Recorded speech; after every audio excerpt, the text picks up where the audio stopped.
ทองช่วยสร้างความดีและสร้างบารมีดังว่าใช้ดอกบัวนี้บูชาขอนอบน้อมต่อพระรัตนตรัยเจ้า3 ประการขอนอบน้อมต่อพระรัตนตรัยคุณพระธรรมเจ้า3 ประการคุณพระสังฆเจ้าคุณพระพุทธเจ้าคุณพระอรหันต์คุณพระธรรมเจ้าทรงเจ้าคุณพระสังฆเจ้าคุณพระอรหันต์เจ้าอริยทรงเจ้าจุกตนจุกองค์ได้เมตตาแผ่บารมีมาเป็นนวโลกุตรธรรมปกเก่าเกษาปกห่มภักษาครูบาอาจารย์พระมหาเถระพระเถรานุเถระปกห่มภักษาสหธรรมิกสหพรหมจารีทุกรูปทุกองค์ปกห่มภักษาศรัทธาสาธุชนคนดีคนเฒ่าคนแก่อีป่ออีแม่ทั้งหลายติดตามรับฟังรายการสารธรรมยามบ่ายสั่งสถานีวิทยุในเครือข่ายคลื่นสีขาวเพื่อชาวเพื่อชาจังหวัดเชียงใหม่โดยเมตตาปรมีซึ่งออกอากาศจากวัดปากทางเจริญอำเภอดอยหล่อจังหวัดเชียงใหม่ผู้เป็นโดยเมตตาปรมีของท่านอาจารย์พระครูอภิวัฒนวิกรมสัญญาณคลื่นสีขาวผู้เป็นครูบาอาจารย์ที่อาตมาภาพเคารพนับถือการเมตตาก็สัญญาณสิลิงสัญญาณเชื่อมสัญญาณของอาตมาภาพซึ่งจัดรายการอยู่นอกพื้นที่อยู่ที่จังหวัดกระบี่วันนี้ญาติโยมยังอยู่ในพื้นที่อำเภอเมืองจังหวัดกระบี่อยู่วันนี้ได้เดินทางมาจากที่พักผ่านมาตามเส้นทางก็คือวัดถ้ำเสืออำเภอเมืองจังหวัดกระบี่ไปจังหวัดภูเก็ตผ่านมาตามเส้นทางที่จะไปตังจังหวัดพังงาไปจังหวัดภูเก็ต160 กิโลสถานญาติโยมภูเก็ตนี่เรือแฮมมาถึงเนาะประมาณ140 กิโล160 กิโลสถานญาติโยมถ้าพังงานี่บ่ถึงคำนวณไปประมาณ140 กิโลกว่าจะถึงวันที่10นี่160 กิโลเดินทางถึงเหมือนกันคำนวณไปสถานปล่อยแม่ตั้งหลายกว่าจะถึงวันที่10เนาะก็คงจะถึงเดินทางถึงเหมือนกันมาตั้งแต่สถานปล่อยแม่ตั้งหลายถ้าบาทจากวัดถ้ำเสือบินถ้าบาทออกมาเรื่อยๆแล้วก็พักเข้ามาอาตมาเดินมาเดินมาตั้งแต่ตอนเจ้าละออกบินถ้าบาทจากวัดอำเภอเมืองกระบี่แล้วก็เดินวัดถ้ำเสือบินถ้าบาทออกมาเรื่อยๆแล้วก็พักในอำเภอยิ่งควายยิ่งอำเภอเมืองกระบี่แล้วก็เดินเลาะตามถนนใหญ่มาว่าจะมีฝนวันนี้อากาศก็ดีแต่ยิ่งควายยิ่งฮ้อนก็ได้มาพักมาเรื่อยๆจนมาบอกมีวิแววว่าจะมีฝนวันนี้ในเมืองแดดมันดีแต่นะก็เดินมาพักมาเรื่อยๆจนมาถึงอันป่าในเมืองแห่งนี้เป็นพื้นที่จังหวัดกระบี่อนุรักษ์เป็นป่าที่12ของจังหวัดกระบี่เป็นพื้นที่อนุรักษ์เป็นป่าจังหวัดกระบี่อยู่ติดโอโซนนี่นะเป็นพื้นที่ท่องเที่ยวเป็นป่าโอโซนเป็นป่าในเมืองของจังหวัดกระบี่อยู่ติดถนนใหญ่อาตมาหันว่าโอ้มีพื้นที่ป่าอยู่นี่โลมีอันส่วนจัดการอุทยานแห่งชาติอยู่นี่ก็เลยเดินทางเข้ามาทางในนี่เพื่อจะก็ยังว่ามาเวลาจัดรายการอยู่ในคณะนี้สถาญาติโยมก็ยังว่านั่นนะเวลาเดินโอ้สถาญาติโยมพักที่ไหนก็ต้องตากผ้าที่หันล้าก็ขึงเจียกเอาเจียกมาตัวเหี่ยวเส้นล้าขึงเจียกเอาผ้าตากติดสันล้าก็ขึงเจียกมัดติดเสาสันล้าขึงเจียกเอาผ้าตากเพราะมันจึงเปียกเป็นผืนนะสถาญาติโยมเดินไปก็เปียกเหี่ยตัวงานตั้งในตั้งนอกจีวรตั้งนอกก็เปียกผ้าอังสะตั้งในทุกอย่างก็เปียกก็ต้องเอามาตากคอยตากอยู่เรื่อยๆอันนี้ก็เช่นเดียวกันมาถึงนี่แล้วก็พอดีเข้ามาในอันกุเตือดตากมาได้ในสำนักงานอันนี้ก็พอดีเข้ามาในอันส่วนจัดการพื้นที่ในสำนักงานของป้าเจ้าหน้าที่ส่วนจัดการพื้นที่อนุรักษ์ที่นี่ก็ป้าเจ้าหน้าที่เป็นพอดีสถานเจ้าหน้าที่เป็นอยู่นี่คนหนึ่ง เป็นคนศรีสะเกษดูแลจัดดีเป็นคนต่างจังหวัดด้วยกันมานี่เพิ่นก็ตอนรับรับสู่ดูแลจัดดีเอาน้ำเอาท่ามาเฮือเอาผ้าเย็นมาเฮือเอาปัจจัยมาถวายเปิดห้องน้ำห้องท่าเฮือเนาะก็ได้ขออนุญาตถวายอาจารย์ขออนุญาตพักจัดรายการนิกรรมเนอะ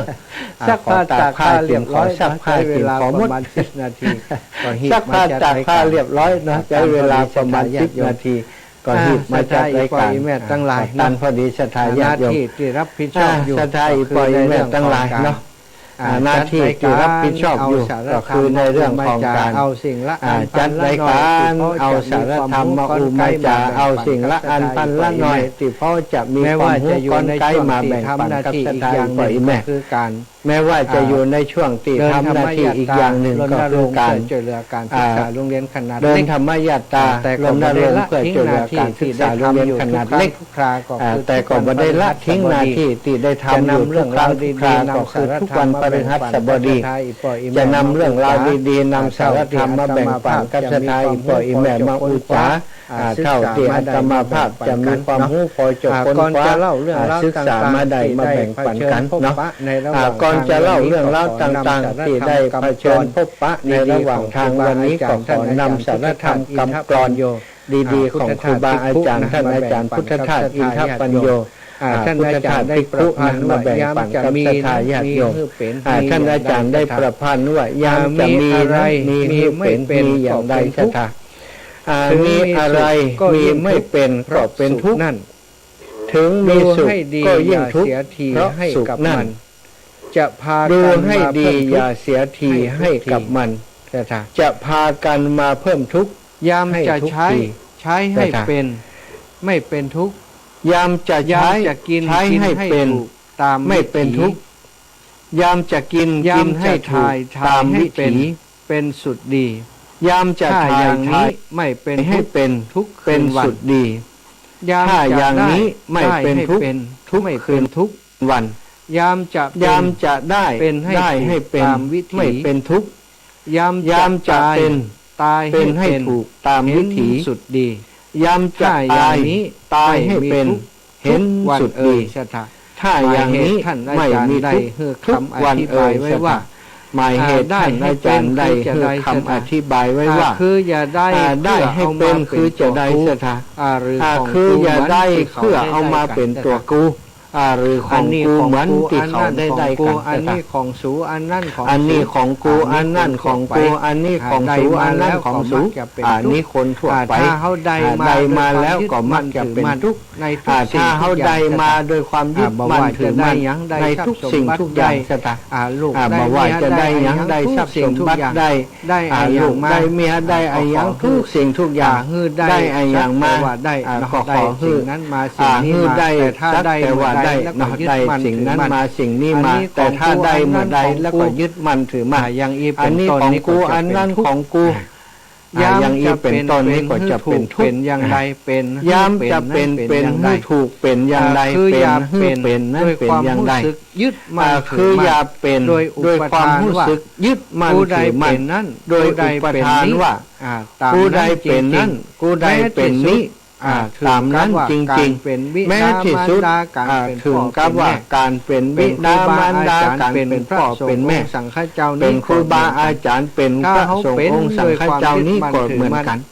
ถ้าเขาเป็นโดยความยึดมั่นถือมั่นถ้าเขายึดมั่นเป็นตำแหน่งยังก็จังศรัทธาถ้าเขายึดมั่นถือมั่นบ่เข้าใจ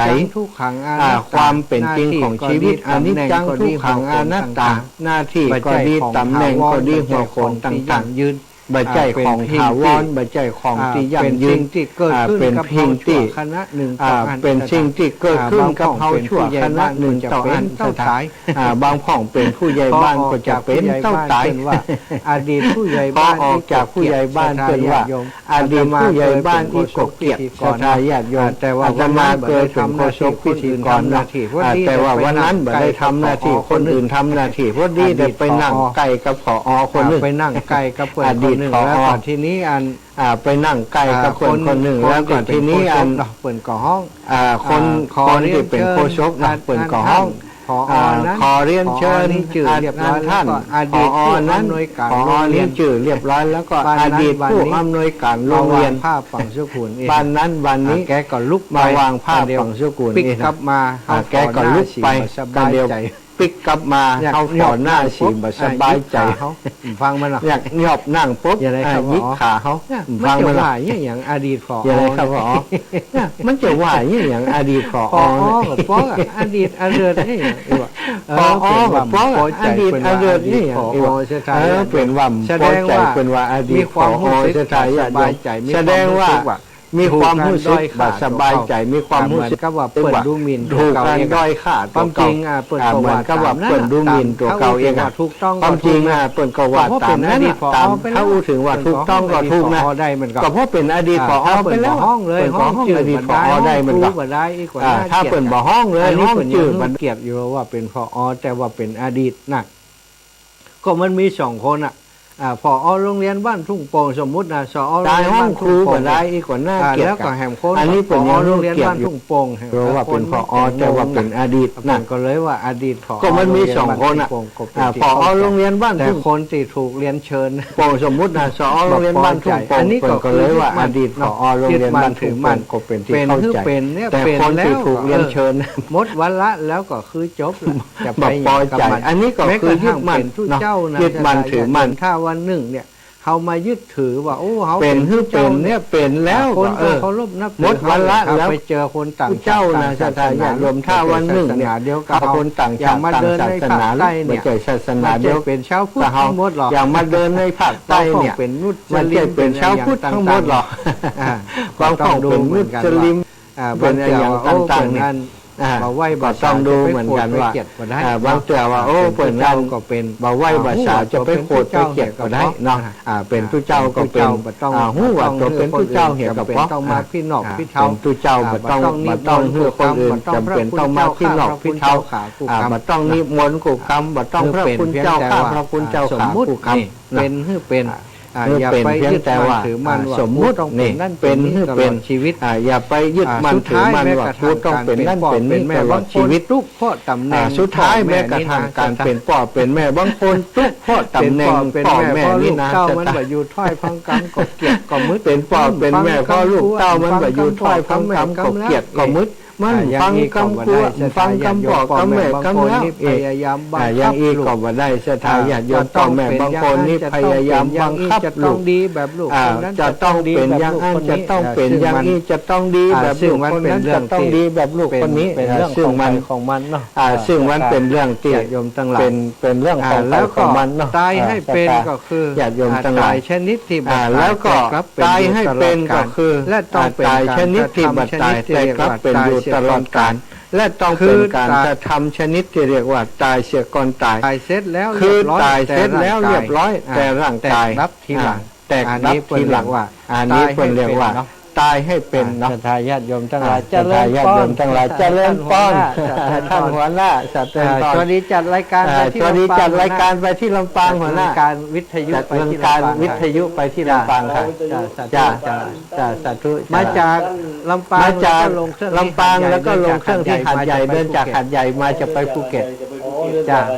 หัวหน้าอยู่ที่นี่นะ หัวหน้าอยู่ที่นี่นะ สาธุสาธุ โอ้ มาขอใช้สถานที่ มาขอใช้สถาน เพ ที่ ราะว่าข้างนอกวันเสียง เพราะว่าข้างนอกวันเสียงดังจ้า พอดีหัวหน้าเข้ามา พอดีหัวหน้าเข้ามานะอย่าเดิน สนทนาเลยจ้ะ สนทนา มาองค์เดียว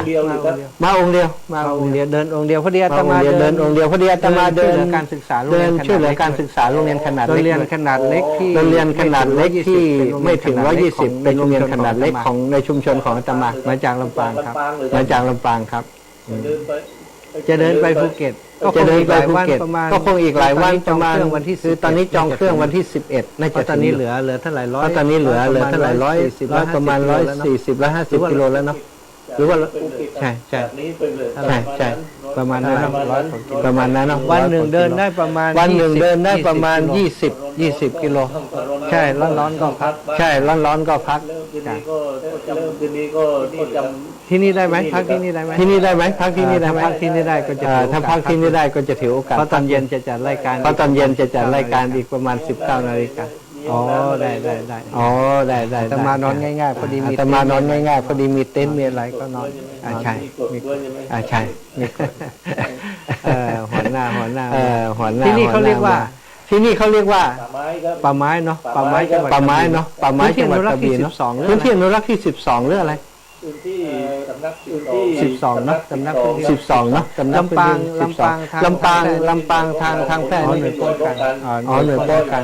หน่วยป้องกัน ทางนู้นที่สำนัก ทางนู้นที่สำนักอนุรักษ์12อยู่ทางนู้นเนาะ สาธุ โอ้สาธุสาธุโอ้หัวหน้า เป็นหน่วยย่อยของ หน่วยย่อยเนาะ หน่วยย่อยนะ หน่วยป้องกันรักษาป่า วันนี้งั้นขอนั่งสมา วัน ธิ นี้งั้นขอนั่งสมาธิที่นี่สักคืน ไม้ใหญ่ ดีแล้วดีแล้ว ดีแล้ว จะนอน ใต้ต้นไม้จะนอนใต้ต้นไม้เนี่ยแถวเนี้ยสบาย ญาติโยมได้ที่พักแล้วนะ อย่ายอมได้ที่พักแล้วนะคืนนี้ เจอหัวหน้าพอดีนะ เจอหัวหน้าพอดีนะ มาตรงวันหยุดท่านมาตรง โอ้นี่เป็นวันหยุด โอ้นี่เป็นวันหยุดละอ๋อน่ะไม่ อ๋อ รู้เรื่องเลย นะไม่รู้เรื่องอะไรเดินไม่รู้เรื่อง เป็นวันพระ เป็นวันพระด้วย วันธรรมดาก็มีเจ้าหน้าที่ทำงานอยู่ อ๋อนะโชคดี ดีแล้วก็ว่าเงียบเดินเข้ามาเห็นว่าไปหยุดแต่ว่าเขาเราไม่มีรถไม่มีเวลาเดินเข้ามาคงจะได้สาธุขอบคุณมากสาธุเอาละญาติโยมได้ที่พักโดยหัวหน้าท่านมาเมื่อกี้คงเป็นลูกน้องมาอยู่แล้วตอนนี้หัวหน้ามาแล้วก็เลยขออนุญาตพักที่นี่เหลือเวลาอีก2 ชั่วโมงแล้วก็จะจัดรายการสาธุน้ำท่ามีแล้วสบายแค่นี้พอละเรียบร้อยพอดีตากผ้าสาธุขอบคุณหัวหน้ามากญาติโยมนะบรรยากาศสดๆแล้วขออภัยเพราะว่าพอดีหัวหน้ามาก็ได้สนทนากันแล้วก็ได้ญาติโยมได้รับทราบไปด้วยรับทราบไปตัวว่าได้ที่พักละความจริงก็เหลือเวลาตอนนี้15:16-17มันถ้าไปเดินได้แค่ชั่วโมงเดียวเนาะก็อาศัยว่าได้พักต่อแล้วก็วันพุธตอนเจ้าก็บิณฑบาตเอาละได้ที่พักละถ้าสถาญาติโยมพูดถึงเรื่องบทกลอนตะกี้เนาะคนเฮาก็มิตรสถาญาติโยมทั้งหลายย้ำจะได้ให้เป็นย้ำจะเป็นให้ถูกย้ำจะตายให้เป็นคนเฮาหลายคนวางตัวบ่ถูกย้ำจะได้พอได้มาก็แทนที่จะสบายใจครับเป็นความทุกข์นะกับเป็นความทุกข์กับตัวเก่าไปเหียได้ทรัพย์สมบัติมากับบ่ฮู้จักใจบ่ฮู้จักใจใจเตตานหวังทรัพย์สินไว้อย่างนั้นเรื่องเศรษฐีเนาะเศรษฐีมีทรัพย์สิน80 โกฏโอ้อันเป็นคนขี้จำจะกินจะป้อมบ่แนมกินเก็บไว้ครบพอเพื่อกลัวเท่าแก่มาก็กลัวทรัพย์สินนั้นจะเสียหายสูญหายเอาไปฝังไว้เอาไปซ่อนไว้เดินทางบางลูกเมียเอาไปซ่อนเอาไปฝังไว้เนาะอันนี้ในสมัยพุทธกาลก็แล้วสมัยพระพุทธเจ้าก็แล้วนะเอาไปซ่อนเอาไปฝังไว้พอตรวจตายไปแล้วพบลูกเต่าก็มาชอบขอทรัพย์สมบัติก็มีจัดนักจะได้ว่ามีเต่าอีเป็นที่ดีแปลกนะก็แปลกใจแต่ก็บอกว่าจะถามให้เพราะว่าปอดตายไปแล้วถามแม่ก็บอกเรื่องแล้วเอาไปเอามาตายไปแล้วไม่ได้ไปพูดไปเกิดนะไปกลายเป็นหมาอยู่ในเรือนนั่นนี่วะพระพุทธเจ้าไปบิณฑบาตลูกเศรษฐีได้มาใส่บาตรแล้วก็มาตัวนั้นก็มาใส่บาตรตัวลูกเศรษฐีมาพระพุทธเจ้าก็ถามว่าโอ้ท่านเศรษฐีท่านหู้ก่อนนี้ว่ามาตัวนี้มันเป็นไผ่เนี่ยเศรษฐีก็บอกบอกหู้แล้วมันก็เป็นหมานั่นพระองค์นี่นะก็เลยบอกว่ามาตอนนี้นะจริงๆแล้วเป็นวิดาท่านมาเกิดเป็นหมานะเป็นท่านเศรษฐีป่อท่านมาเกิดเป็นหมาโอ้เศรษฐีผู้เป็นลูกนิ่มพอใจว่าพระพุทธเจ้าดูแฟนปอดตัวเก่าแต่พระพุทธองค์ก็รู้แล้วนะว่ามันต้องเป็นอย่างนั้นเขาบอกเขาบอกมีญาณอย่างพระองค์พระองค์ก็บอกว่าเอาอย่างนี้พระองค์ก็ถามว่าถ้าท่านบาดเจ็บก็ลองถามมาตอนนั้นลุก ว่าพระองค์ก็ถามว่าอันเจ้าหมาเจ้านี่เป็นนั่นเป็นเศรษฐีผู้เป็นป่อของเศรษฐีองค์นี้มันก่อคนนี้เหมือนก่อเจ้าเอาทรัพย์สมบัติไปฝังไว้ที่ไหนหมาตัวนั้นกับปลาอันเศรษฐีนั้นไปตีขุมทรัพย์ที่เอาไปฝังไว้สถาน3-4 ขุมไปคุ้มครองทรัพย์สมบัติที่เอาไปไว้ทรัพย์สมบัติที่เอาไปไว้น่ะแม่นเห็นร้อนๆก็เลยเชื่อว่าเป็นป่อของตะกอมาเกิดแต่พระพุทธองค์ก็เลยตัดสอนเศรษฐีว่าการมีเงินมีทองเนี่ยต้องรู้จักใช้จ่ายใจการไม่ใจว่ามาห่วงทรัพย์สมบัติอย่างป่อของท่านนี่ถึงได้เกิดมาเป็นสุนัขเนี่ยเกิดมาเป็นหมาเนี่ยมาเขวิบากตัวเก่าความจริงมีทรัพย์สมบัติถึง80 โกฏนาที่จะมีความสุขนาที่จะได้ปลาตัวเก่าไปสู่สวรรค์ได้หู้จักได้หู้จักช่วยเหลือคนอื่นห้องอย่างนี้เป็นต้นอันนี้โอ้บาหู้ตานบามีตัวแม่มีแต่ขี้เหนียวสุดท้ายกลายเป็นว่ามาเฝ้าทรัพย์สมบัติอย่างเก่ามีหลายเรื่องนะชะตาคนมีทรัพย์สินเงินทองมากมายแต่ว่าบาหู้จักใจจ่ายเนี่ยฉะนั้นเนี่ยคนหมู่เฮาทั้งหลายนี่นะถ้ามีทรัพย์สินก็ควรจะใช้จ่ายดูแลตัวเก่าดูแลครอบครัว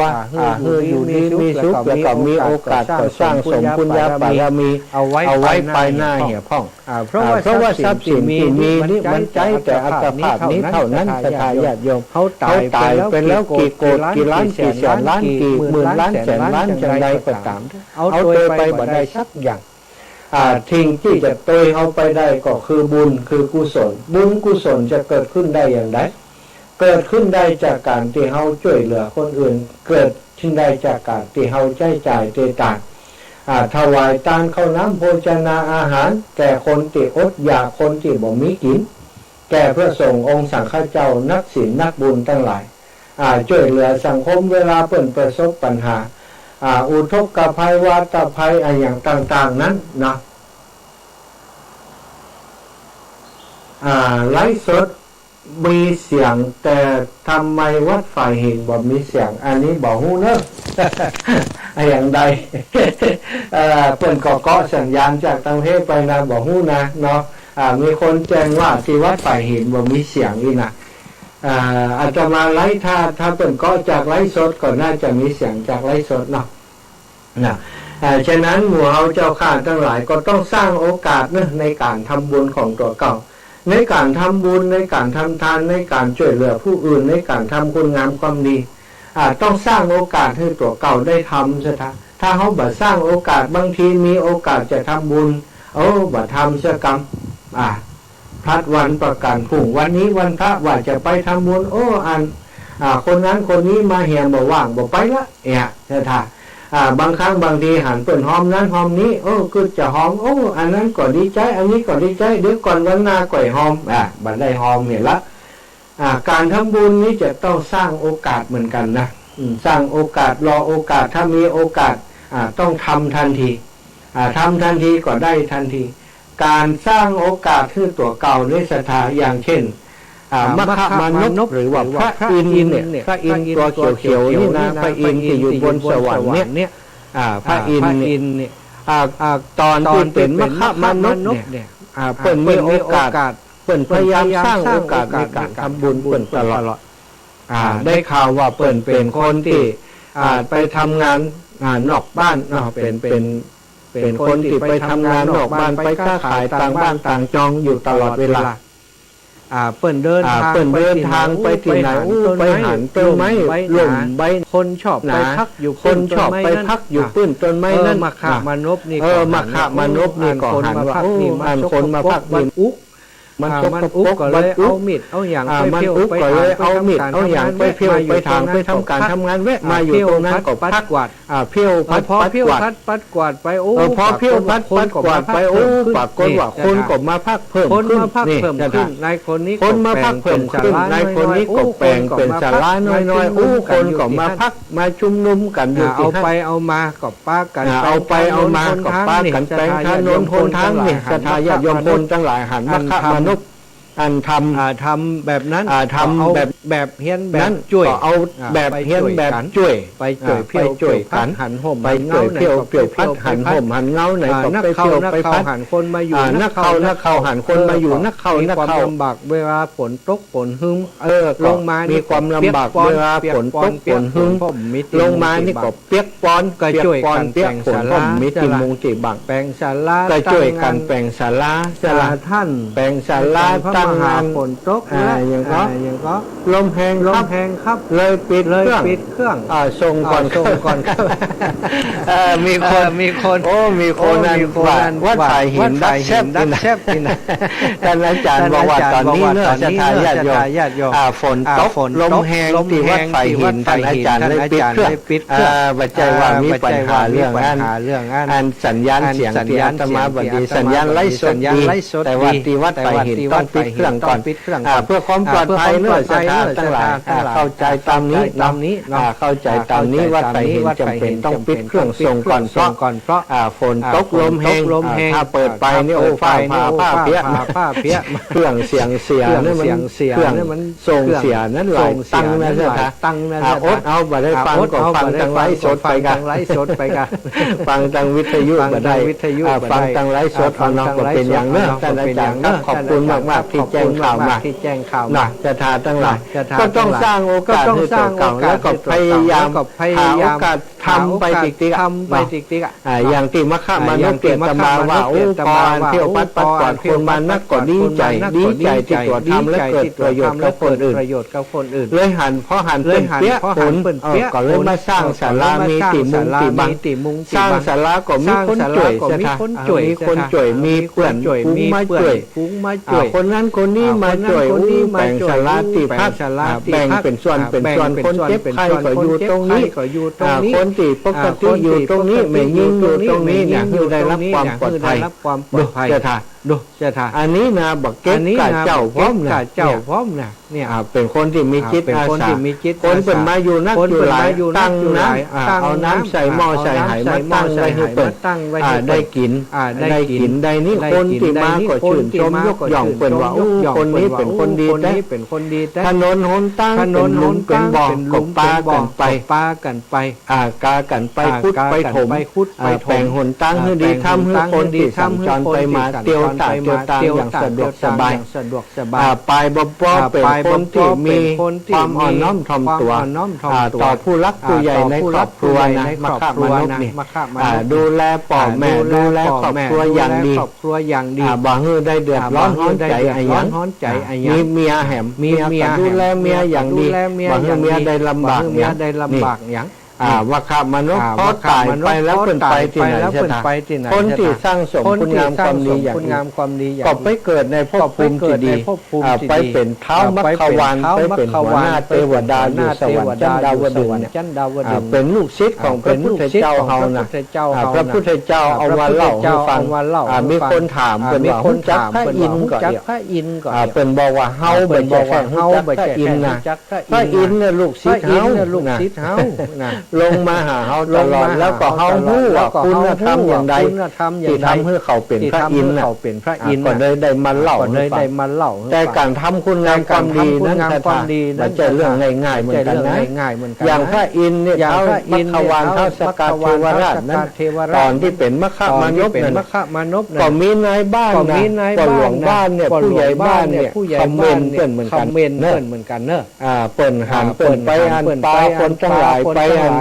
เที่ยวพัดปักกวาดไปแต่งศาลาไปแต่งบ่อน้ำไปแต่งถนนหนทางผู้ใหญ่บ้านพอใจว่ามันทำงานกลุ่มหน้ากูนี่บ้านนี้นะวันงานยิ่มดีเขาจะเอามันเป็นผู้ใหญ่บ้านเนี่ยละมีคนไปฟ้องว่ามันทำดีเกินตัวนะปหลวงวันนาดีเหมือนที่เขาจะยกมันเป็นปหลวงบ้านเนอะปหลวงจะเสียตำแหน่งนะท่านผู้ใหญ่ก็เดือดร้อนใจก็ไปห้ามมันว่าไอ้น้อยกำนี้มึงเอาเวลาที่พักผ่อนเวลาจากว่างจากการจากงานไปกินเหล้ากะไปกินเหล้าไปแอวสัมมาเลเทเมาดีกว่ากะยังโมเขาน่ะเอาไหมอย่างนี้บัจเจหน้าที่ของเขาหน้าที่พัฒนาเป็นหน้าที่ของตั้งการหน้าที่ของพระเจ้าอยู่หัวหน้าที่ของนายหลวงหุ่นแปลงถนนหนตั้งนี่ หน้าที่ของกรมทางเปิ้นบ่ใช่หน้าที่ของตัวกำนิ่มต้องแย่เนื้อบ่ต้องปาเจ้าบ้านไปแย่เนื้ออีกมาข้ามานกก็ว่าโอ้ถ้าผมแย่เนี่ยอย่างนี้ผมก็จะแย่ของผมเองเนี่ยมันก็เดือดร้อนไว้ลูกทำให้เจ้าบ้านเปิ้นได้สะดวกสบายนะปหลวงปหลวงก็บอกโอ้ถ้าหู้เรื่องก็แล้วแต่นะถ้ามีปัญหายังต้องมาบอกเขาเนอะอีว่าจะได้เอามาข้ามานกก็เนี่ยอยู่เหมือนเดิมโอ้ปหลวงก็เลยไปฟ้องพระเจ้าอยู่หัวพระราชานั้นก็บอกฟังคุยอย่างไปบอกให้เปิ่นไปยับมาข้ามานกพร้อมกับเปิ่นทั้งหมดมาจะเอาไปประหารว่าศรัทธาญาติโยมจะเอาไปประหารเอาไปถึงร้านประหารบัดไตส่วนอย่างสักอย่างศรัทธาจะเอาจ้างไปย่ำว่ะปรากฏว่าจ้างนั้นศรัทธาญาติโยมเมื่อเปิ่นสั่งให้ไปย่ำจ้างนั้นก็มอบลงเหี่ยบักกล้าไปย่ำหมู่เขาตั้งหลายหมู่นั้นเพราะว่าคุณงามความดีของเพื่อนมีอยู่จ้างบอกกล้าย่ำเจริญปอนอีแม่บอกคือโทรคำเกี่ยนะเนี่ยถามว่าอยู่ไหนกะอยู่กลางตังแล้วบอกอีแม่กำบอกหูนะเนี่ยอยู่กลางตังระหว่างตังไปภูเก็ตเนอะจากตู้อุ้มจบจ้ะเดี๋ยวอุ้มให้จบก่อนเจ้าฟังโทรมาเถอะกะเปิ่นบอกโทรเถอะนะถ้าเปิ่นบอกว่าบรรเลงโทรเอกไก่โทรเวลาบอกให้โทรฟังโทรแต่มันจะกวนกันนะไปถึงไหนก็จะลืมเนี่ยเนาะผ่องก็กึดก็จะโทรนะบอกฟังเรื่องที่เปิ่นเนี่ยถึงตะกี้นั่นนะเปิ่นจะปล่อยจ้างไปย่ำจ้างตัวนั้นก็บ่ย่ำใช่ไหมมันกลัวก็จ้างนี่นะเปิ่นก็เอาผ้าปิดตาจ้างเหี้ยวะใช่ไหมใส่จ้างจะไปย่ำคนหมู่นั้นมาคำมนุษย์พร้อมกับบริวารนะจ้างก็แบบบเดินเคลื่อนไหวเลยนะพระราชาก็มาคิดว่ามันต้องมีอย่างผิดปกติแล้วยังก่อนห้องมาสอบสวนแล้วผู้ใหญ่บ้านมานี่ท่านฟ้องร้องงานมูนี้เขาว่าอย่างไรก็ก็ฟ้องร้องเขาว่าเขาเป็นส่องโจรจะป่นบ้านป่นเมืองตั้งซ่องสุมกำลังว่าจะมายึดอำนาจพระองค์เนี่ยพระเจ้าอยู่หัวก็เลยถามมันมัคคามนุษย์พร้อมกับบริวารว่าอันที่เขากล่าวหานี่มันถูกต้องก็ท่านทั้งหลายนี่เป็นโจรกันส่องสุมกำลังกันไปป่นเจ้าบ้านกันมัคคามนุษย์และคนทั้งหลายก็อธิษฐานสาบานต่อหน้าพระเจ้าอยู่หัวนั้นว่ากรรมที่ข้าพเจ้าจะต่อไปนี้เป็นกรรมศักดิ์สิทธิ์เนอะข้าพเจ้าจะแต่ความจริงเท่านั้นจะบอกโกหกเท็จข้าพเจ้าทั้งหลายนี่หาเป็นโจรไม่ข้าพเจ้าทั้งหลายนี่คือคนที่เป็นคนที่มีจิตอาสาช่วยพัฒนาแปลงถนนหนทางข้าพเจ้าทั้งหลายนี่ป้ากันแบกเขาบกเอาจอบเอาเสียมไปขุดถนนหนทางไปแปลงน้ำบ่อไปก่อศาลาเจ้าบ้านทั้งหลายที่เดินทางโดยความลำบากเดินทางโดยความสะดวกสบายให้เจ้าข้าพระองค์ถามไปไผ่ก็หูคนในหมู่บ้านคนในชุมชนคนทั้งหลายเนี่ยที่เดินทางไปสายนั้นหูดีว่าถนนหนทางนั้นที่ผ่านไปสายนั้นหมู่ผมของคนทำผมทำศาลาทำน้ำบ่อทำน้ำบ่อก่อศาลาคือคนทั้งหลายได้ใจประโยชน์บัจจัยเป็นโจรอย่างที่ถูกร้องเรียนพระเจ้าค่ะพระเจ้าอยู่หอก่อนเนื่องเขตถามมันผู้ใหญ่บ้านที่มาแจ้งความนั้นผู้ใหญ่บ้านท่านแจ้งความเท็จค่ะเมื่อเดี๋ยวนี้คนทั้งหลายบอกว่าเขามูนี้เป็นคนดีนี่เป็นคนที่ช่วยเหลือสังคมเป็นคนที่มีจิตอาสานี่ท่านมาแจ้งความว่าเขาเป็นคนบดีได้อย่างไรเป็นผู้ใหญ่บ้านแบบมีความยุติธรรมแล้วนี่รังแกลูกบ้านแล้วนี่ถ้าเป็นผู้ใหญ่บ้านที่บดีนี่เอาพระเจ้าอยู่หัวก็เลยลงโทษผู้ใหญ่บ้านคนนั้นปลดออกจากตำแหน่งไล่ออกจาก ถ้าหมู่บ้านนั้นไปได้รับความลำบากทีแรกจะฆ่ามักฆ่ามนุษย์ขอไว้ว่าอย่าได้ฆ่าท่านผู้ใหญ่เลยจะเป็นบาปเป็นกรรมแก่ข้าพเจ้าและแก่พระเจ้าอยู่หัวแก่พระองค์เสียเปล่าฆ่าคนอย่างนี้เนาะฆ่าสัตว์ดีกว่าต้องเนี้ยแม้แต่ฆ่าสัตว์ก็ต้องเสียดายต้องฆ่าต้องแกงแล้วไล่เขาไปคนอย่างนี้ไปอยู่ที่ไหนก็จะได้รับความลำบากพระเจ้าอยู่หัวพระราชาก็เลยไล่คนนี้ไปจะตายญาติโยมแล้วก็เลยแต่งตั้งให้มัคคะมนุษย์นั้นได้เป็นผู้นำได้เป็นผู้ใหญ่บ้านพอได้เป็นผู้ใหญ่บ้านก็ปกครองลูกบ้านอย่างดีพัฒนาหมู่บ้านยิ่งขึ้นกว่าเดิมแหมอันนี้สถาปนิกก็หาโอกาสสร้างคุณงามความดีคุณงามความดีบ่ได้เกิดขึ้นเองจะทายาทโยมถ้าเขาบ่สร้างถ้าเขาบ่เนี้ยบ่ทำมันก็เกิดเหมือนกับการที่เขาสอบหาทรัพย์สินเงินทองเนี่ยถ้าเขาบ่สร้างโอกาสถ้าเขาบ่สอบหาถ้าบ่ทำงานเขาก็บ่ได้เนาะเช่นเดียวกันกับการที่เขาสร้างบุญสร้างกุศลเขาต้องสร้างโอกาสแล้วก็หาโอกาสในการทำเหมือนกันเจริญพรโยมน้องกราบนมัสการเจ้าท่านสะดวกผู้เจ้าได้อยู่เจ้าจักรายการอยู่เนอะว่ายังไงจ๊ะ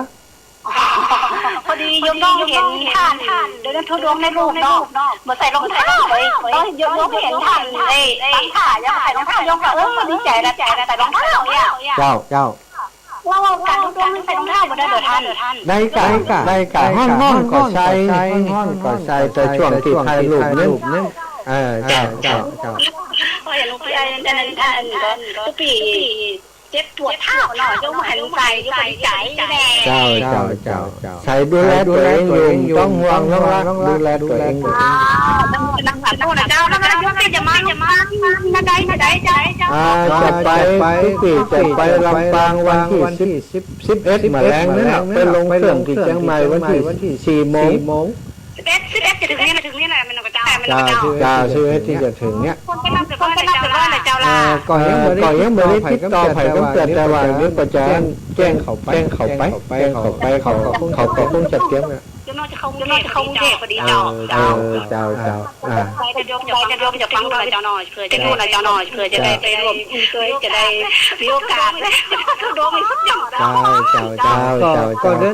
ดินได้สบายร่างกายมันอยู่ตัวละห้อนก็ไปได้พอมันห้อนนักก็พันเจ้าความสุดยอดของความเด็กเป็นการเป็นลูกที่ต้องเป็นเจ้าไปฝึกสร้างไปนักสร้างโอกาสในการบำเพ็ญขันติปารมีอดทนอดทนตัวเจ้ายมน้องวัฒนธรรมตัวเจ้ายมน้องเป็นท่านี่ก็จะขึ้นน้ำเป็นใจ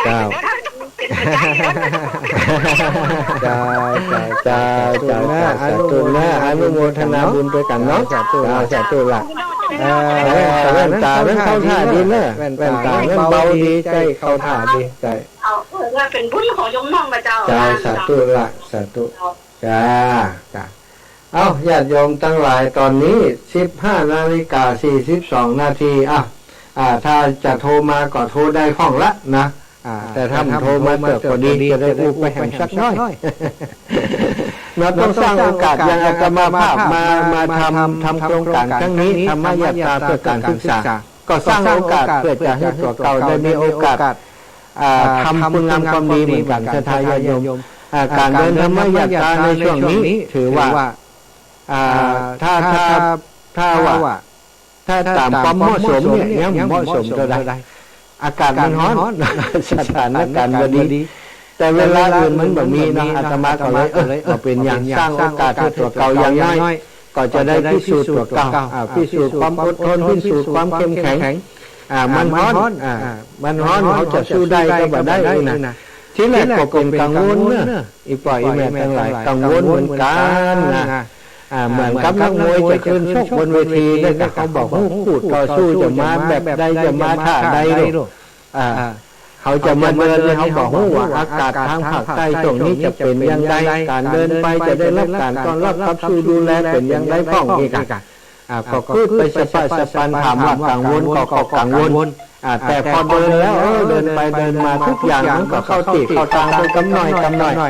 แม้กระทั่งอากาศที่ร้อนมันก็สู้ได้ไปวันๆกูเตือนตอนเที่ยงเดินมาได้มาเร็วนี่เที่ยงกระจังเดินได้หมดแหละเจริญพรแม่ประพันธ์ เจ้าไอ้สาเจ้าค่ะบ้านนี้เจ้า เจ้าพี่น้องเมืองฝั่งตะวันฝนต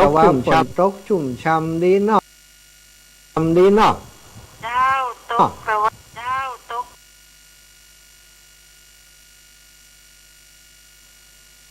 ว่าเจ้าเมื่อคืนแหมเจ้า โอ้ดีใจเมืองฝั่งนี่ฝนฟ้าก็ดีนะใบเฮ็ดก็ดีฝนก็ดีบ้านแม่เขามีใบเฮ็ดด้วยเจ้าคือในการช่วงก่อนเก่าเอาหอมเอากระเทียมก็เสียหายหมดอ่ะเจ้าแม่ละน่ะเมืองฝั่งนี่มันจึงดีหมดผลไม้ก็ดีอากาศก็ดีเวลาใบเฮ็ดก็ตกนักนี่พอดีปัดแดงอ๋อเจ้าอ๋อเจ้าขอบคุณนะแม่ประพันธ์ขอบคุณหลายๆเนอะประพันธ์ขอบคุณหลายๆเรื่องน้อยไปโรงเรียนหน่อยช่วงนี้หน่อยไปโรงเรียนหน่อยช่วงนี้หน่อยเจ้าสาธุเจ้าอ๋อเจ้าอ๋อสาธุติดตามมันความก้าวหน้าของหลานน้อยตลอดเนอะก้าวหน้าของหลานน้อยตลอดเนอะเจ้าขอบคุณเจ้าท่านสาธุเจ้าสาธุแม่ประพันธ์สมมั่งหลานน้อยเปิ่นฮุกตั้มเรียนหนังสือเก่งแม่อมรบ้านทาดอยข้างบ้านทาเดินลงไปถึงภูเก็ตแล้วอีกไปถึงยังจะยังแหม100 ปลายก็นะ160 กิโลนะภูเก็ตนะจะถึงภูเก็ตแบบเดียวกระบี่อยู่เนี่ยเต็มหัวฮะได้ที่เย็นเลยนะมาเฮาจ่าอากาศมันถึงห้อนมันก็มีลมมีอย่างของอีแม่แต่บ้านเฮานี่มันห้อนแค่แก๊กนะแม่ของแม่ท่านเดินทุดงได้มันได้เจ้าเจ้าแม่ขอบคุณแม่หลายๆเจ้าบุญเจ้าบุญฮักใสแม่เด้อเจ้าสา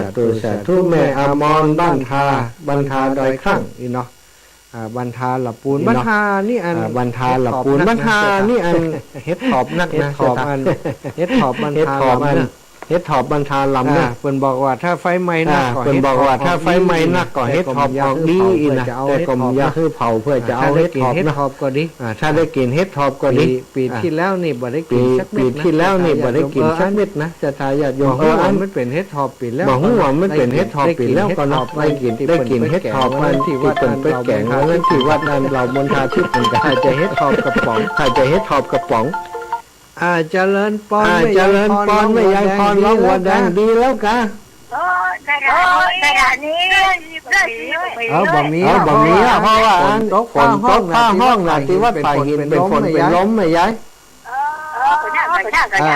อาจารย์รบกวนจำเป็นต้องตัดสัญญาณไปนะปิดเครื่องก่อนถ้าบางอันมันจะอันตรายตัดไปก่อนเนาะเอาไว้ออกเวลาอื่นเอาเป็นยังดักแซบแหละดักปิ้งเนาะได้ยินข่าวว่าห้วยต่องซักตั้งใต้บนกับตั้งเมืองฝังด้วยกันเนาะเจ้าสัตว์ตู้ไม่ย้ายอยู่ดีมีสุขเนอะเจ้ายายพรไก่อยู่บ้านปลอดภัยเนอะนั่นก็ระวังฝนจะตกใช่นะบ้านใหม่ฝนมาหัวเนาะเป็นอยู่บ้านใหม่แล้วสาธุนายายนะบุญฮักษาเนอะพี่น้องลำปางว่ายังไงตั้งลำปางได้ยินกันห้องก็นี่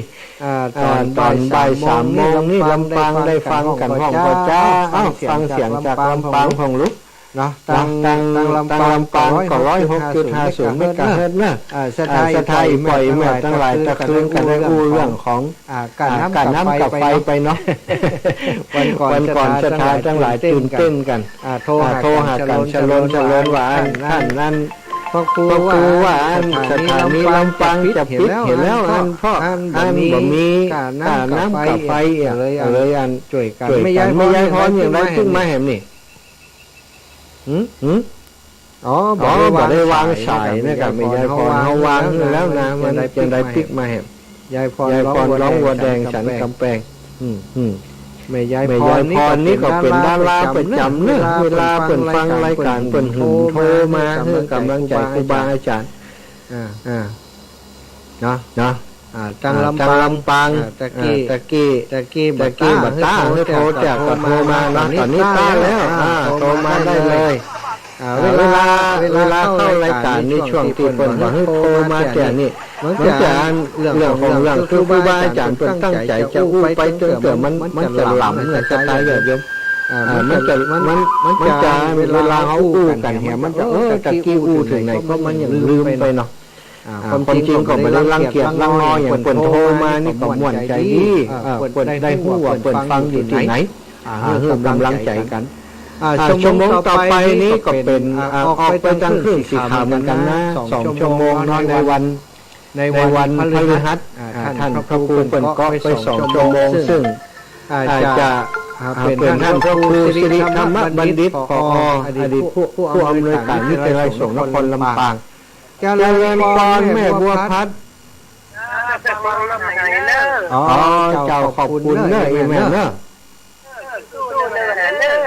สู้ๆนะยังนักกีฬาเหมือนกันเนาะสู้ๆเนาะ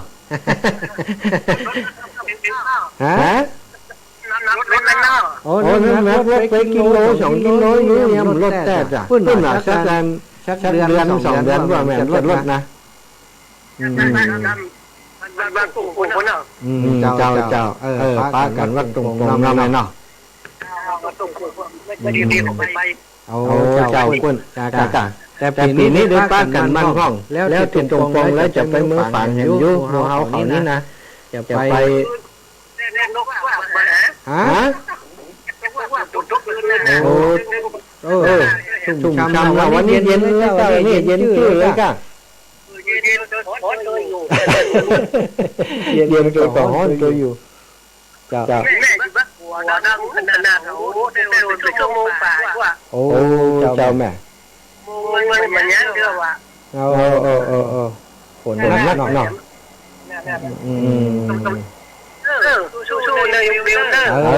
สู้เนาะ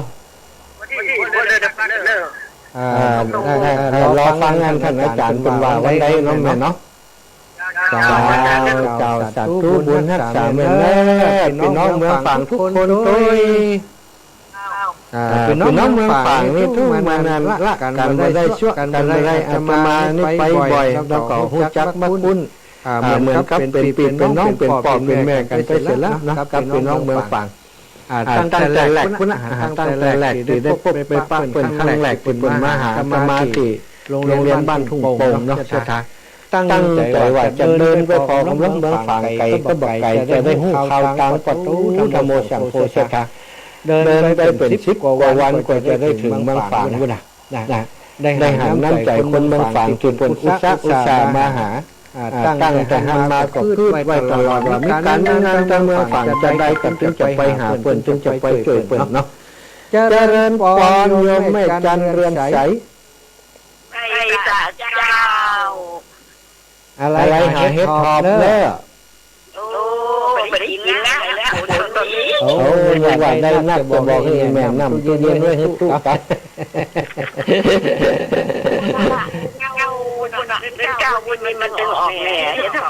เนาะปีนี้ถึงอันไว้จึงออกแน่เนาะแม่เนาะเจ้าออกมาบุญมันได้ยินนี่เจ้าแม่เจ้าไอ้เรื่องจ้ะปีนี้เท้าน่ะแม่บางอันมันบวมอยู่หอบไปมันปวดนะแม่มันบวมอยู่แต่มันปวดนานนะแรกมันปวดเดี๋ยวนี้บวมหมดแล้วปวดกับปล่อยมันจะอ้วนหมดได้นี่ก็แม่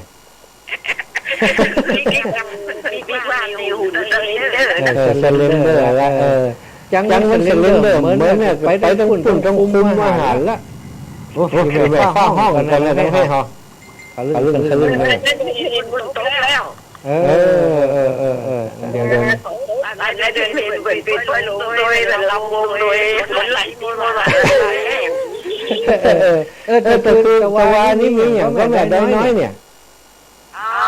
ก็เป็นนั้นน้ำพระธาตุส่งน้ำพระธาตุแหละหันแล้วจ่ายเอาลงนั่นน่ะอันนิ้วทองเอาลงแล้วก็เป็นงานอย่างใจ มันประจำทุกปีแหละ จำไหมเดี๋ยวได้ยินเสียงห้องก่อน ไก่เลยนะ ไก่เนี่ยข้ามหัวเขาเนี่ย สาธุแม่ขอบ สา คุณนี่ ธุ แม่ แม่ขอบคุณนี่แม่นะขึ้นไปหายแม่อยู่เด้อ เดินทางปลอดภัย จ้าจ้าแม่เอาบุญให้แม่อยู่ดีมีสุข สาธุสาธุบุญ สาธุบุญ โยมแม่ โยมแม่จันเดือนใส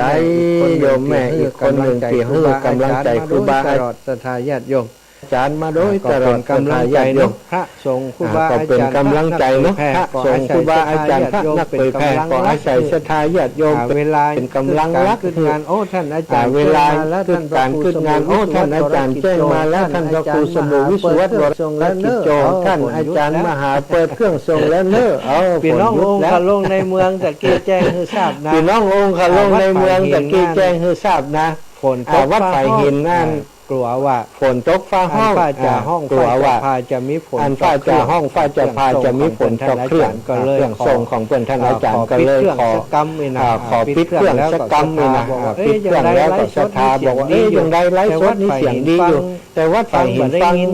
ฟังบ่ได้ยินฮออีน่ะเป็นแจ้งมาท่านอาจารย์ สถานที่ฟังอยู่ สถานที่ฟังอยู่ทางบ้านกับกดเข้าใจตามนี้เนอะ แจ้งมาแล้ว ท่านอาจารย์แจ้งมาแล้วว่าตอนนี้เปิดแล้วก็เลยชั่วโมงที่สองนี้ท่านพระครูสิริธรรมบัณฑิต สิริธรรมบัณฑิต สิริธรรมบัณฑิต ผอวิทยาลัยสงฆ์ ผอวิทยาลัยสงฆ์นครลำปาง จะได้เข้ารายการ จะได้เข้ารายการต่อจากอาตมาภาพก็จะพอดีครับผมจะตกชะตา นาจัด นาจะตาหน้าบุญนี่นะตะกี้